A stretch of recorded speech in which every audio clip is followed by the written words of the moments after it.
of intent for council-controlled organisations. Now, we've got both Christchurch NZ and Venues Aotearoa here, so we might just run through those in order. So, Linda, you're presenting these for council along with Leah. What I might do is just invite both Christchurch NZ and Venues Aotearoa to the table. We've got Caroline and Brian here from Venues Aotearoa and Laura from Christchurch NZ. Now, Laura, I noticed Nick was here before. Has he had to go? He's had to attend the Valentine's board meeting to provide some digital, some insights for them. All right, that's fine. Thank you. All right, so any comments, Linda or Leah, from you first of all?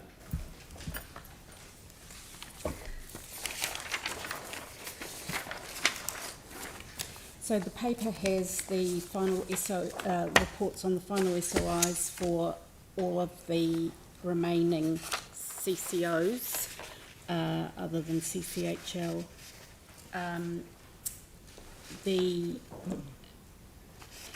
I suppose the best way to go through, I assume I'll take it as read. I could just raise a couple of key issues with respect to Christchurch, New Zealand. They've had even a higher level of third-party revenue than was forecast in the draft, so that's made an impact on their revenue targets.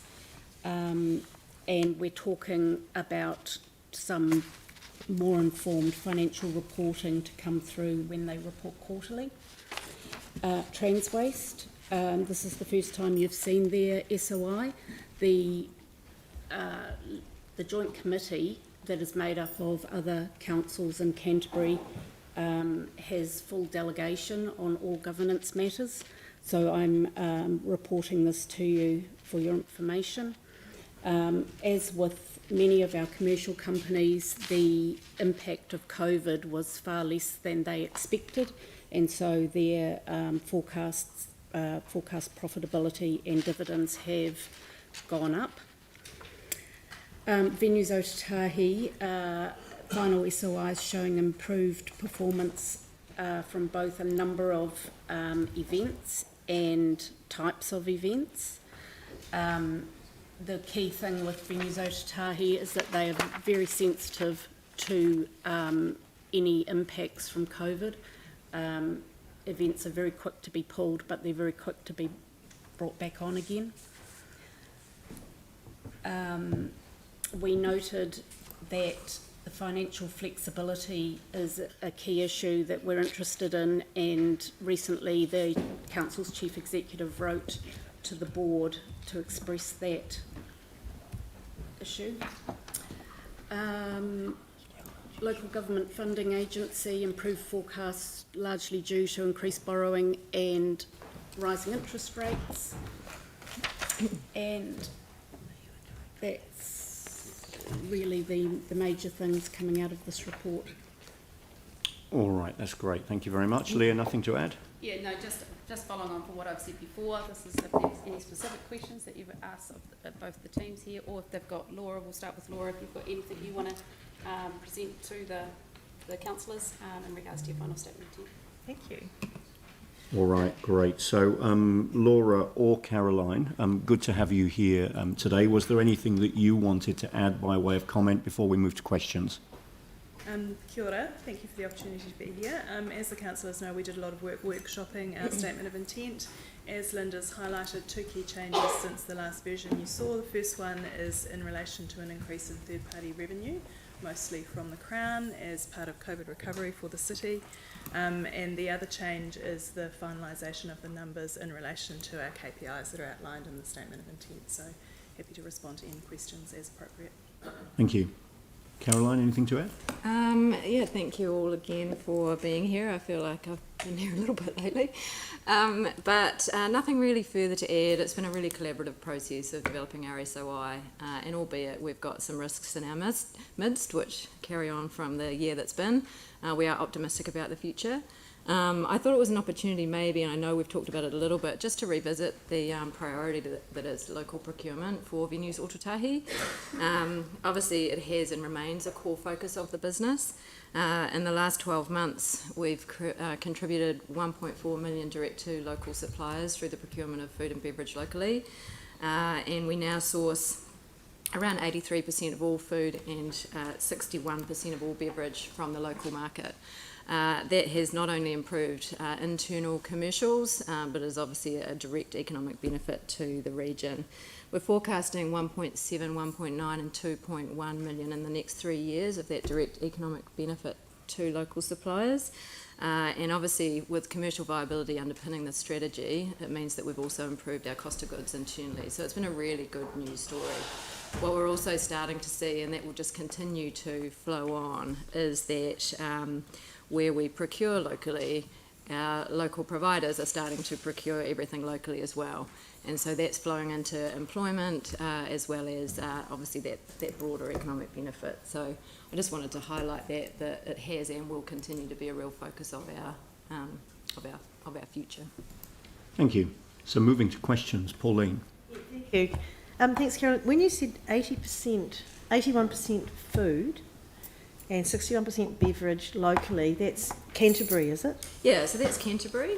And then if you think about, if we look at food, so 4% from the South Island, 6% from New Zealand, so that means there's only about 6% coming internationally. And that's things that we just cannot get in New Zealand, so things like rice, for instance. But what we're doing is designing our menus accordingly. So we're trying to take away the things on our menus that would normally need to be procured internationally. That's absolutely amazing. But it does surprise me with beverage. What sort of beverages can't we get in Canterbury? I suppose it's orange juice. You know, a lot of it, like soft drinks. Yeah. So things like Coca-Cola, and we have to be mindful of the commercial viability. So, and things like Jack Daniels and some of those, you know. Jack Daniels and Coca-Cola. It's a tough one, isn't it? Like we can do things like Scapegrace and, you know, some of the more local gins and vodkas, which are a bit more able to be procured here. Right. But there are some things. We also have sponsorship arrangements that we need to adhere to. So things like rugby and cricket both have DB arrangements. So again, but we'll continue to work with our promoters and our clients and all of those to continue to gear things towards the local market. Oh, that's such a good news story. Well done. Cheers. Thank you. Thank you. Aaron. Just wondering, had you given any consideration to having gone cashless? Have you reviewed that and seen whether it's best outcome for the business? Look, it really is the way of the future. Cashless, albeit it has been a transition and continues to be one. It means that transaction times are shorter. Our guests can enjoy more of the event because they're in a queue for a shorter period of time. And in a post-COVID environment where we can have less contact, it really is where we need to be heading. Right. It's the only business I know of myself that I've visited that's cashless, but okay, that's because it's interesting on kids and things like that go to the events and might have pocket money they saved and then have to walk up and get a sad face, walk away with no chips. As your wife. Oh, don't. Yeah, I know. I know. We have, as part of the transition, kept... Half of a 5-year-old Armageddon that... We have continued to carry a little bit. Dad didn't take his card. Dad was off looking at others. Was it is make something great again? Is there an answer to the question? Look, as part of the transition, we have continued to carry a little bit for situations where we've needed to respond accordingly. But if it is en masse, it is cashless is the future. Thank you. Sarah. Can I just commend Christchurch NZ Holdings on the move to become net carbon zero. So we didn't originally put that in the letter of expectations, but it's great to see that you've followed suit with the expectations that we have of CCHL companies, and that reductions this year, but moving to net zero in following years. So thanks for that. It's really good. Thank you. Thank you. Any further questions? Yanni. I don't know if this is a question for Venues Ōtautahi or of our council staff, but I was just really interested in what was happening with Orange Theory Stadium. So there's reference, obviously, to the turf management being retained by council. So we've reduced the operational cost. Are we going to get any sort of update on what's happening with that stadium trust and the temporary stadium in the near future? That's not an issue that's part of the governance work that we do. It's We can come back to it, Yanni. We'll come back to the council.